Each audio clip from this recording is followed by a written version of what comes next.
What if everything you thought you knew about your child's condition was a lie, and the person who discovered the truth was someone you'd never thought to listen to?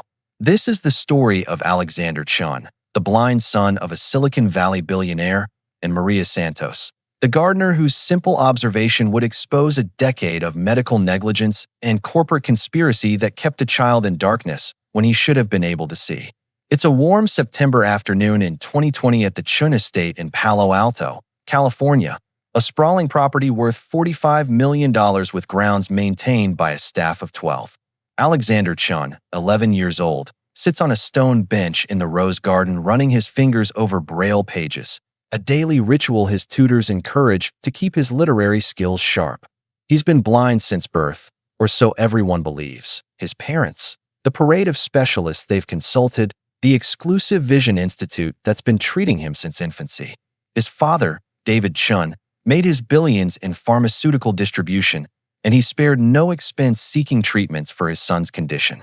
The diagnosis has always been the same: congenital optic nerve hypoplasia, an irreversible developmental disorder.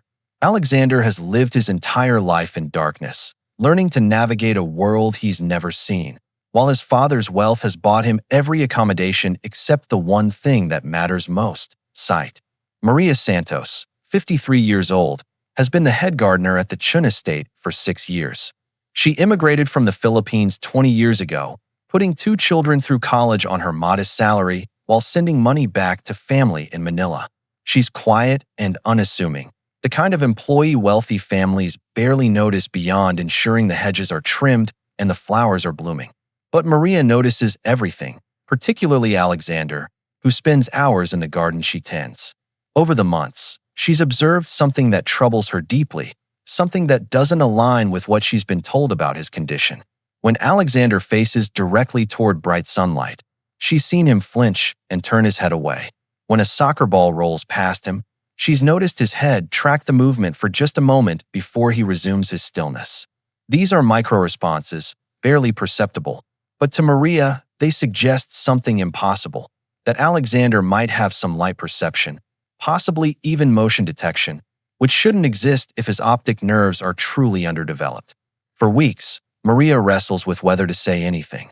Who is she to question the conclusions of expensive specialists at prestigious medical institutions? She's a gardener with a high school education, not a doctor. But the observations nag at her, especially one particular incident. She'd been pruning roses near where Alexander sat reading, and she'd accidentally knocked over a metal watering can. The crash was loud, but what struck Maria was that Alexander's head turned not toward the sound but toward her, toward the movement of her body as she bent to pick up the can. It was subtle, lasting maybe half a second, but it was there. A blind child with no light perception shouldn't orient toward visual movement. They orient toward sound, touch, smell, but not toward motion they couldn't possibly see. Maria makes a decision that could cost her job. One afternoon, when Alexander's mother Elizabeth is in the garden reviewing landscape plans, Maria approaches nervously. "Mrs. Chun, I apologize for speaking out of turn, but I've noticed something about Alexander that I think you should know." Elizabeth, a former corporate attorney who now manages the family's charitable foundation, looks up with polite impatience. "What is it, Maria?" Maria chooses her words carefully, aware she's crossing a significant class boundary. "I've seen Alexander react to movement and light in ways that seem unusual for someone with his diagnosis. Has he ever been tested for light perception?" Elizabeth's expression shifts from impatience to something colder. "Alexander has been examined by the best ophthalmologists in the country. His condition is well documented. I appreciate your concern, but you're misinterpreting what you've seen." The dismissal is clear, but Maria presses forward with a courage born from certainty. "With respect, Mrs. Chun, I've worked with blind individuals before. My uncle lost his sight to diabetes. What I'm seeing with Alexander doesn't match how people with complete blindness respond to their environment." Elizabeth sets down her planning documents, and for the first time, she actually looks at Maria, really looks at her. "What exactly have you seen?" Maria describes the incidents in detail: the flinching toward sunlight, the head tracking a moving ball, the orientation toward visual rather than auditory stimuli. Elizabeth listens with growing discomfort because she realizes she's seen these things too. tiny anomalies she dismissed as coincidence or wishful thinking. Every parent of a disabled child sees phantom improvements, moments where you convince yourself that maybe, just maybe, the diagnosis is wrong. But hearing someone else articulate these observations gives them weight they didn't have when Elizabeth noticed them alone at 3 in the morning, wondering if she'd imagined them. That evening, Elizabeth brings up Maria's observations to David, who's in his home office reviewing quarterly reports from his pharmaceutical distribution empire. His initial response mirrors hers, skepticism that a gardener could notice something that world-class specialists missed. But Elizabeth persists. David, what if she's right? What if there's something the doctors overlooked? David's response is sharp with frustration, the frustration of a man who's spent millions in a decade trying to help his son.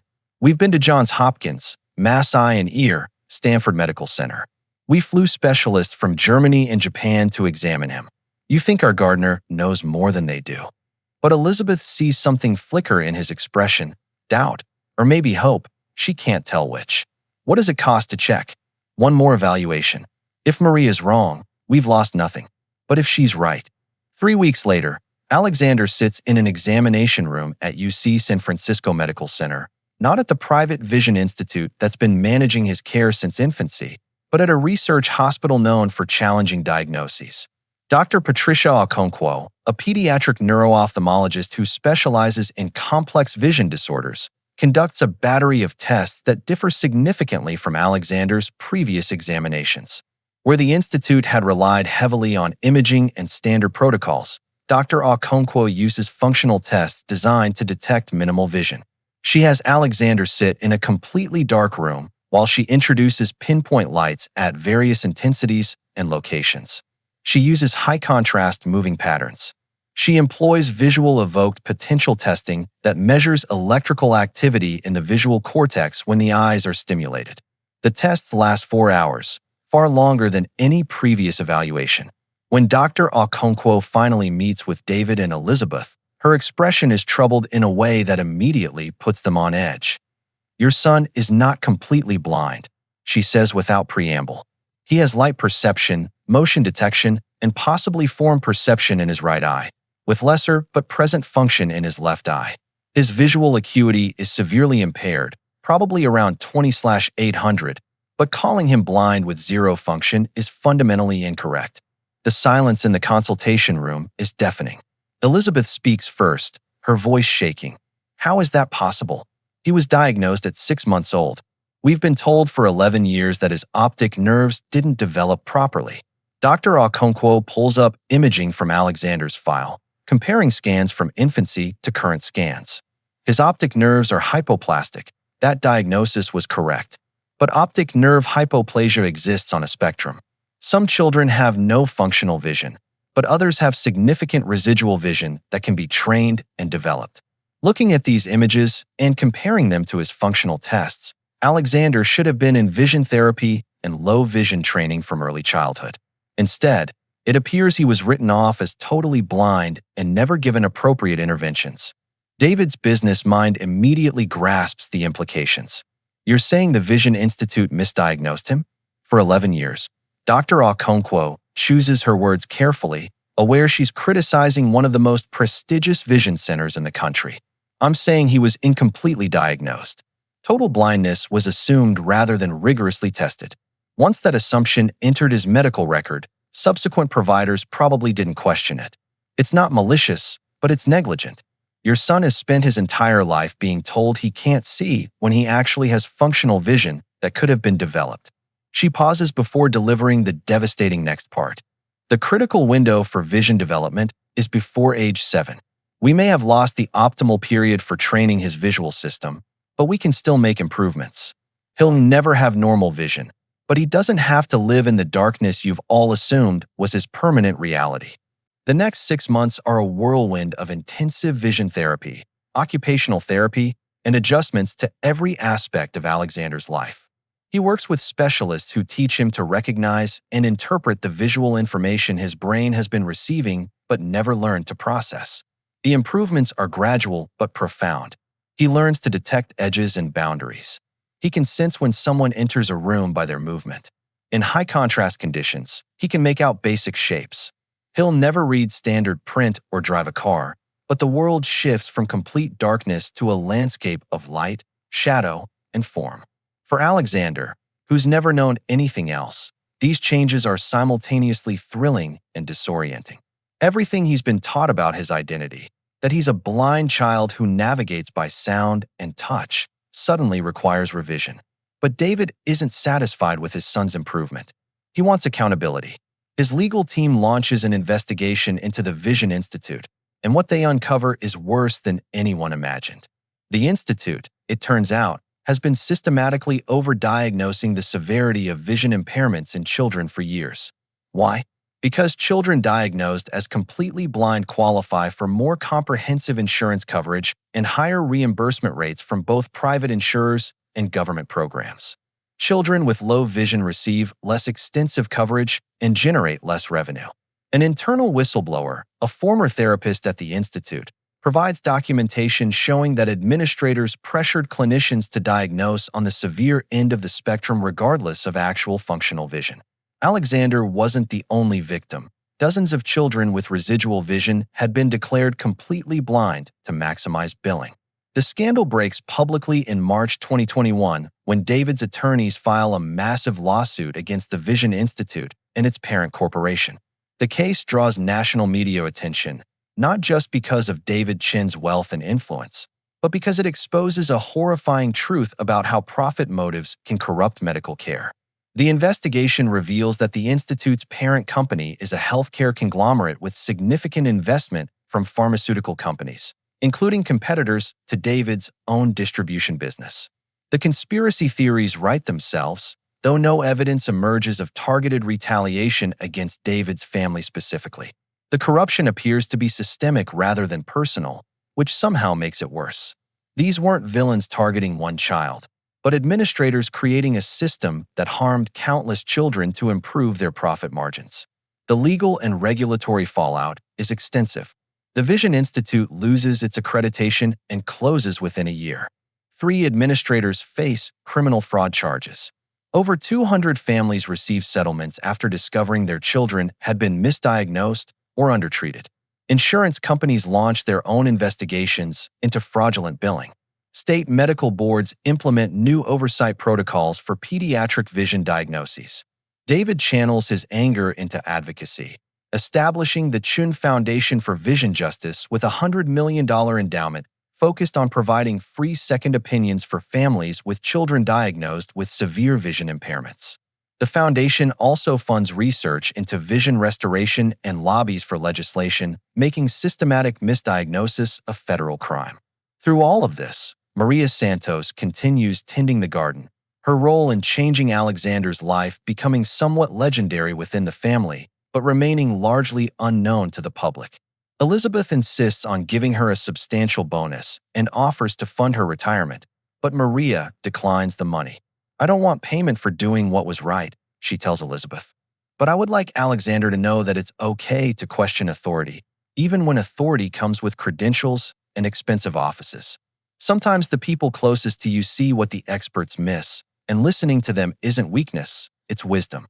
Elizabeth shares this conversation with Alexander, who asks to speak with Maria in the garden where she first noticed his responses.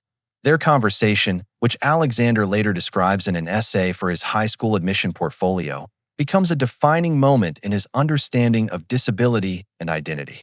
Maria tells him, "You're not broken, Alexander, and you never were. You just needed someone to see you accurately instead of seeing what they expected to see."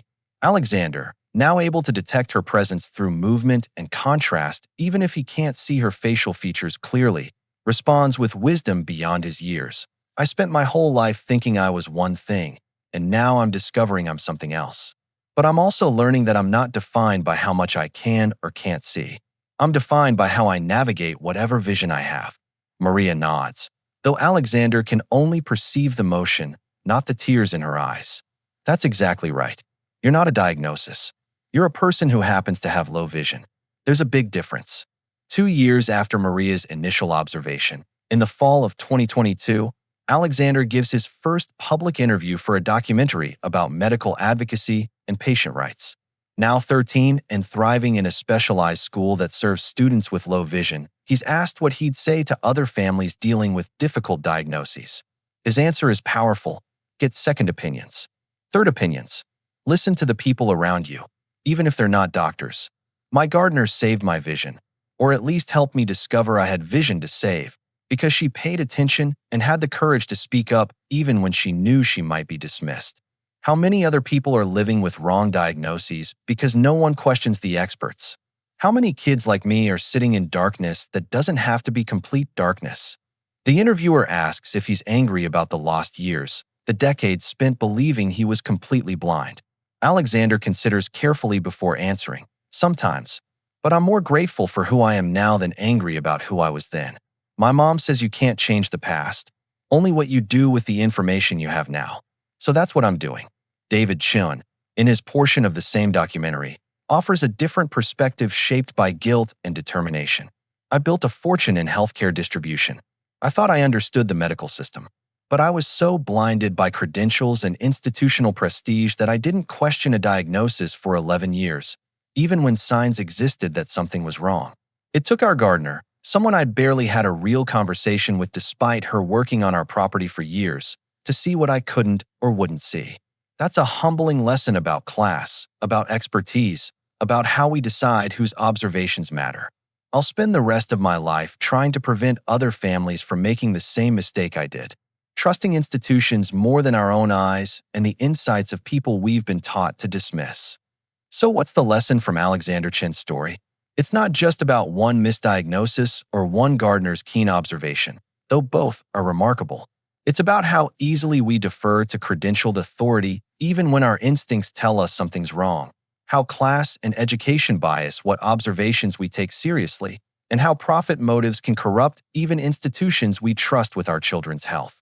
It's about the courage required to speak up when you're the least powerful person in the room, and the humility required to listen when someone without credentials tells you something that challenges everything you believe.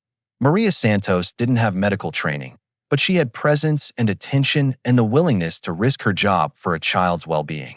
That combination changed Alexander's life and exposed a system that was failing countless other children. If this story made you think about whose voices you listen to and whose you dismiss, hit that like button and share your thoughts in the comments. Have you ever witnessed someone being ignored because of their position or background, only to be proven right later? Subscribe for more stories about ordinary people whose observations had extraordinary impacts. Because sometimes the person who sees the truth isn't the one with the most degrees or the biggest office. Sometimes it's the one tending the garden while everyone else is too busy to notice what's right in front of them.